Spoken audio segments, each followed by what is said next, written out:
Hey ladies, calling all entrepreneur women, creatives, visionaries, and builders. This is your host, Holly Wright, and welcome to the Her Podcast.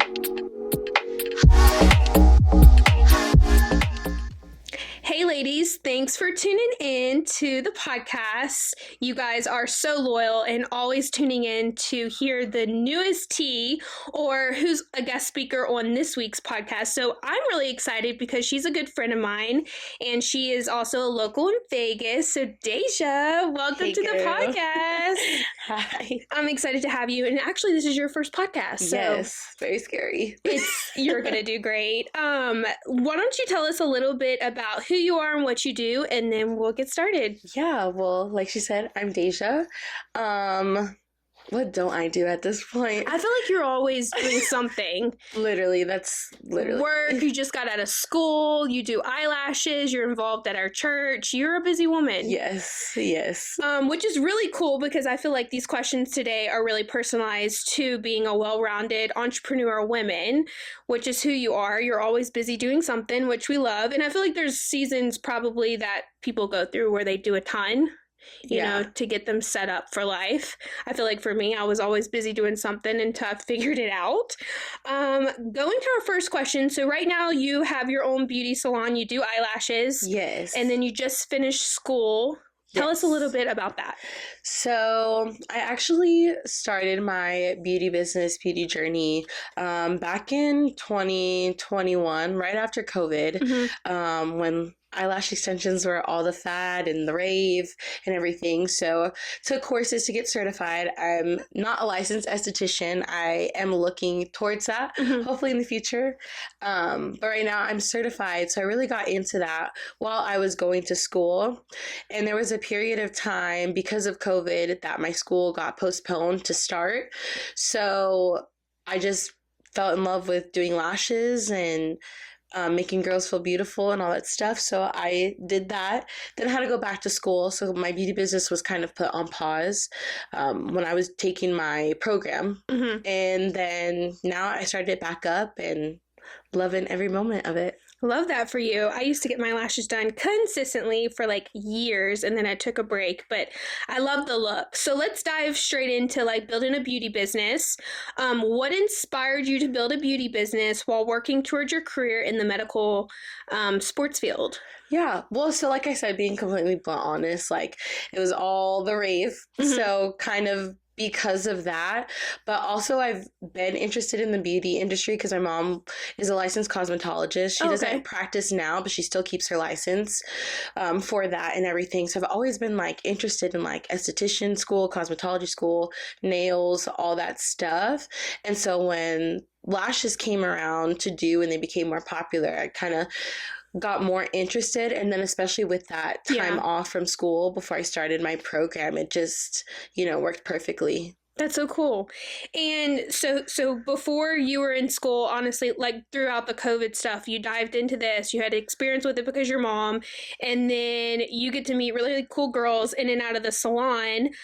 So this was kind of like your temporary career while you were building like your dream career. Yes. So what got you into sports medicine or athletic sports medicine? So we're working with athletes, right? Yes. So what kind of like took that off where you're like, actually, I think this is what I want to do? Yes. Well, I'm a sporty girl myself. I played all the sports from when I was little, from dance to soccer to softball, volleyball, all the things. So that was mainly the start, but what truly started it was my uncle. He was a coach for football. Okay. And so I just remember being little on the sidelines of a game, and unfortunately one of his athletes got really, really injured, and it was bad to the point where they had to like airlift him out of the stadium. Yeah, very traumatic. I was little, naive. So and you're I'm like actually, he's getting injured, so this is what I want to do. Basically. That's cool. I was just like, what's going on, Yeah. And so my uncle educated me as I like got older, and I was always been intrigued with the body, coming from like an anatomy standpoint. Yeah. Don't know how doctors do it, but from an anatomy standpoint, I was always interested with like those injuries and stuff. Yeah. And then my uncle having his education in kinesiology as well and being a coach.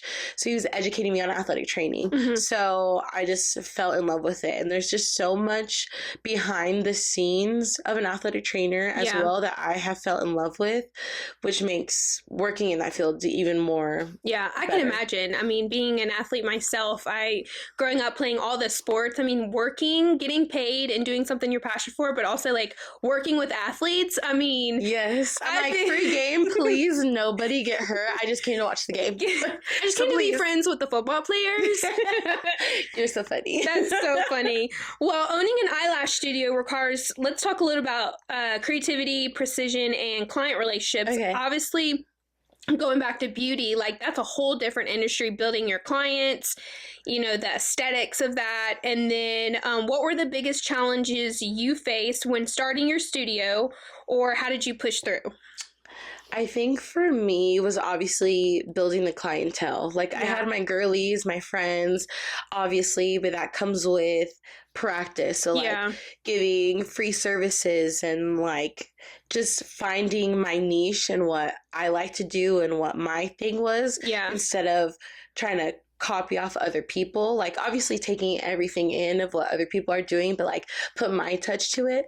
I think navigating that was kind of difficult, especially with me not fully diving into the beauty industry until recently. Because like I started it and then stopped because of school. So I think that was probably like the hard part. That's cool. Yeah. Well, that goes back to like balancing, balancing school and work. I know that you worked at Starbucks for a little bit and then trying to pursue the entrepreneurship life. I mean, all of that isn't easy. It's a lot of balancing. What does your schedule realistically look like, and how do you manage time, maybe your energy, without getting burnout? Oh, I'm not burnt out, but the time thing, I feel like there's still not enough time in the day because like I'm on the go, but I help out with church a lot. So I'm like going from church, going from taking care of my clients to my job and all this stuff. And everything's on the opposite side of town from where I live. Yeah, so you're driving a lot. Yes. So I've always been a very independent person and like a go-getter. So I never really truly sat and thought like, okay, like make sure getting stuff done. I just do it. Yeah. That's just my personality. You're an executor. Yes. That's how I am. I balance 20 things in a day, and I'm like, I do really well with executing things, but sometimes my friends are like, how in the world do you manage? And I'm like, oh, I don't even think about managing. I'm just going. Yeah, because if I think about it, it's just gonna make me spiral even more. Like, you know what I mean? So, but no, I just get it done. Like I said, definitely not enough time in the day, but I honestly don't know how I do it. I just kind of do it.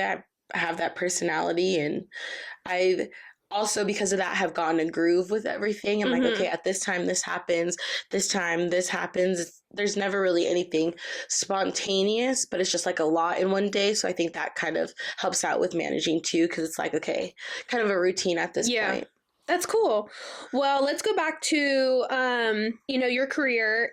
Sports, physical therapy, and lash artistry seem like two different worlds, which they are. What gave you a passion to keep both and balance both? Like, is there any behind the scenes or stories there that you were like, actually, I really like this, but like this world is totally different too. So do you, I guess my question is like, balancing both, do you feel like you still want to run both, or would you fully like to focus on one career, I guess, in the next couple of years? Because you're really good at both. Yeah, thank you. But they're different worlds. Yes, I would love to have both worlds just work together, but unfortunately that's not how it's set up.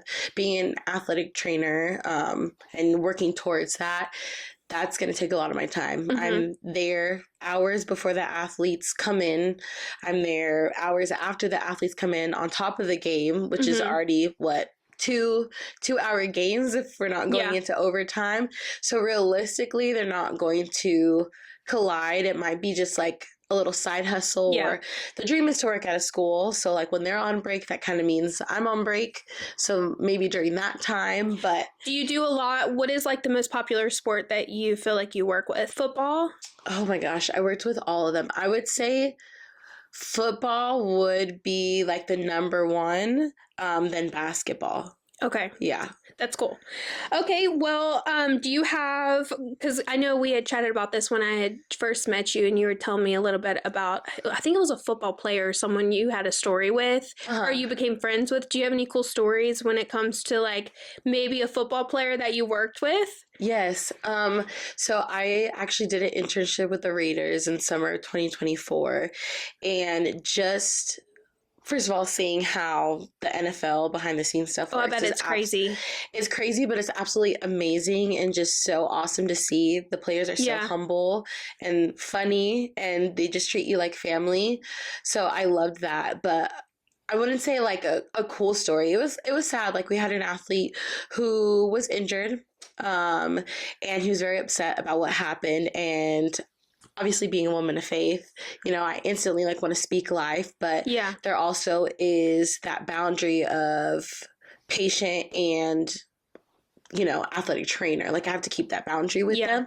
So he, out of nowhere, mind you, never talked to him before about Jesus or anything, just kept to myself, was like, he was just telling me how angry he is, and like, I can't be like this though, like God has called me to do better, and blah blah blah. And I was my cue to just speak life into him.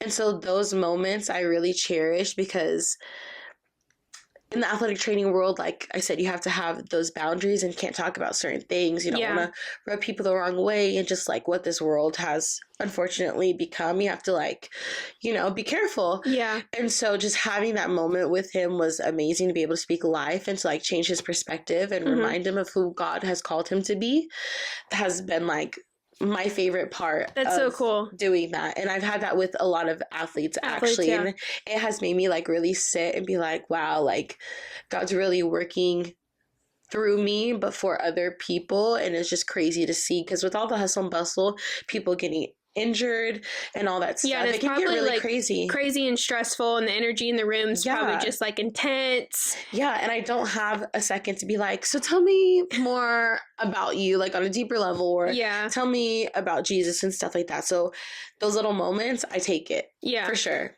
That's so cool. And how many years have you been like surrounded by like sports medicine and stuff with athletes? Oh my goodness. Starting from school till now, or maybe like you said you played sports your whole life. Yeah. So honestly, I've been around sports my whole life, and not really necessarily in like the sports medicine field of that when I played, but I've had experience of the sports medicine staff when I was an athlete, and then obviously like my uncle being a coach. But I would say it's been quite a couple of years, because even when I was doing my undergraduate work, like associates, I worked with the team, with the athletic trainer there, and that's associates 2 years, bachelor's 4, and then I just finished my master's, so about like 8 years of like clinical work. Yeah, and it takes a while to get your master's too. After bachelor's, you still gotta go back to school. Yes, I know. For the women who are listening who maybe feel scared to start, what mindset shift helped you take the leap? Oh, this is a tough one. That is a tough one. Because we are go-getters. Yes. And I feel like sometimes... do it. Exactly. Sometimes mentally I don't even think about the mindset. we execute. Yeah. But maybe there's a storyline back when you were balancing everything and you kind of felt like, okay, I just need to do this. Yeah. Yeah, it definitely got hard, and definitely already have the mindset of just do it. But I think my faith really set the tone for that, remembering who I am and what God has called me to be. God has already said, like, I was meant to be in this career field and it's done, type of thing. Love that. So I think that's kind of what I've been holding on to as like times get tough. I'm called to this no matter what happens, the hard seasons, the good seasons. Yeah. And even just the starting. Like if you feel a tug, do it. It's there for a reason, whether you believe in Jesus or not. Like I personally believe like it's there for a reason. So go and try it. And it's okay to fail. It's okay to be scared. It's so okay to not have everything figured out. But it's the fact that you started and you tried, and that's how you find if things are for you or not. So. And I think that's the beauty of entrepreneurship too. No one just comes up one day and is like, okay, I want to do this, or I want to create this, and then automatically they're successful. Like there's a journey, right? And it's constantly either learning stuff or failing, getting back up. I mean, personally with my walk, I mean, I've had to try things, they fail or they work out, and you just keep going.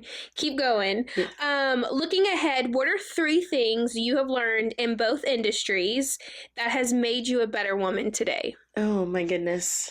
Because we have beauty and then we also have like athlete. So 2 different worlds. Yes. That is a good question. Or 3 things that have like really like shaped you. Because I feel like with beauty, what ties into that, my thought, is like confidence. 100%. But then also you have to have confidence, working with athletes as 100%. Well, and knowledge. But what are maybe a few things that you've like, okay, wow, Dajah, if you've really grown in this area working both fields? Yeah. Well, I would say confidence for sure, especially like obviously confidence of knowing that my work in the beauty industry like is good, and that's, some people may like it, some people may not, but that doesn't define me at the end of the day. Like just having confidence in that, but also confidence with sports medicine as well, especially like being a female in the field, and I'm surrounded by a lot of men, and being completely like transparent. Like I'm in the training room, like they're in their vulnerable spot, especially with their injury. So also having confidence in that, and also giving them like confidence in me that like, okay, like I got you, I'm going to help you too. So confidence is a good one. And I would just say like, for me, patience too, because lashing is not easy. It's literally putting... It takes time. I've been in a lash studio before with the beginner and it took like 3 hours, but also I've been in one with the expert and it took like an hour. And it's work. It is like focus, patience. For sure. Like it is a quiet career. You're just like having girl talk, but also like focusing. So I feel like, patience would be a good one. Yeah, because I'm also a type of person, like I'm a go-getter. But then I also like wouldn't.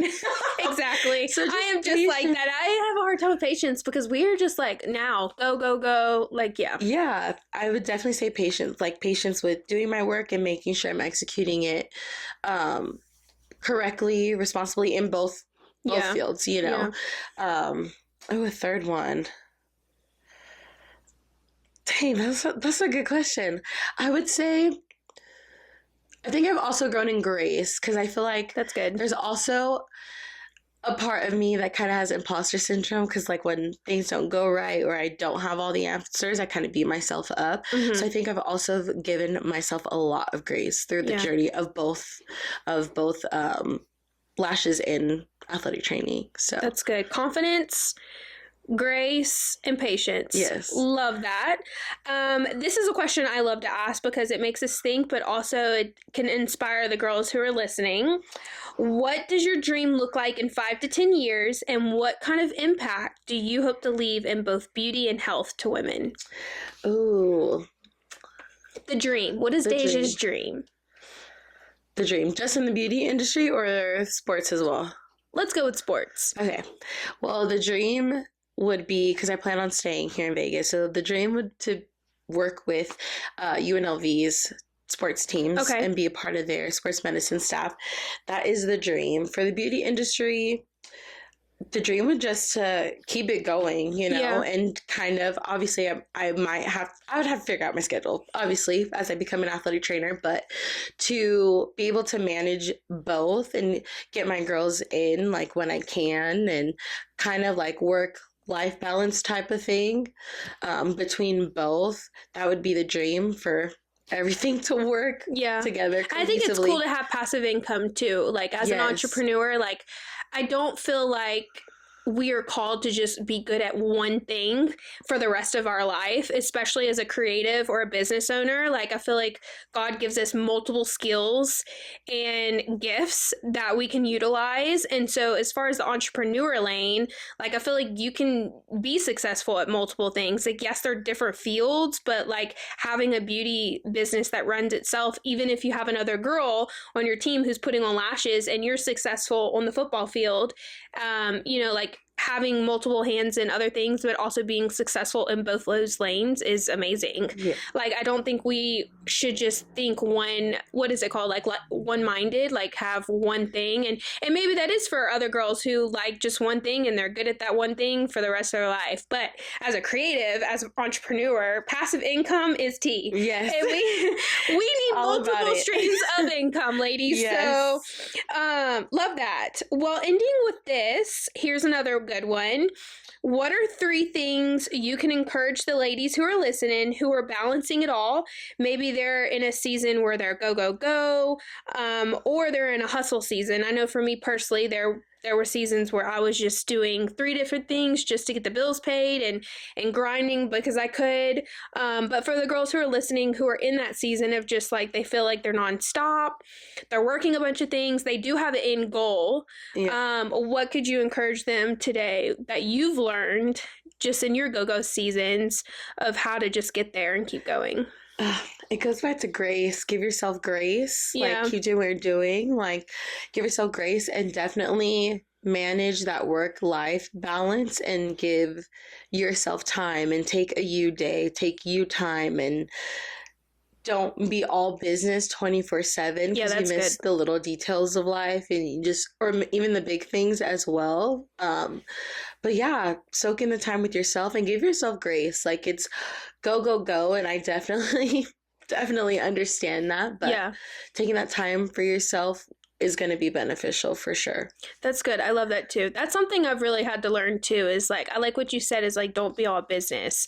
I feel like when we're in the grind season, it's so easy to just be like, not make time with friends or not go to the gym, and you're focused on work, which is great. There is times to build, but there is also times to maybe go get your nails done or read a book, challenge yourself mentally, like go to the gym. That's something I do every single day just to feel better and spend time with myself. I call it the date with myself. That is my date. Yes, I love that. And I love that me and you work out together too. Yes. Yes. So it's important to do life with other people, but also make time, because I feel like the more you build a community of like-minded women, that's something I'm focusing on in this season, is building a community, very small group of like-minded women, entrepreneur women we can make each other better. Yeah. But I mean, that's how you grow. And then you find connections and you network and you build. Exactly. So, well, thank you, Dajah, for being on today's show. I'm super excited just for your journey. I've kind of watched you hustle and bustle and work your butt off to now you finish school and stepping into this new season of actually doing something that you love while staying busy in the beauty industry. Because we do it all. Yes. But ladies who are listening, make sure you connect with Dajah. She will be all over our social media if you are in Vegas and want your lashes done. Make sure you connect with her. Yes. And I'm really proud of you, and the best is yet to come. Thank you. I love you, and I'm so proud of you too. Thank you. Well, thank you, ladies, for tuning in. Connect with Dajah and stay tuned for next week.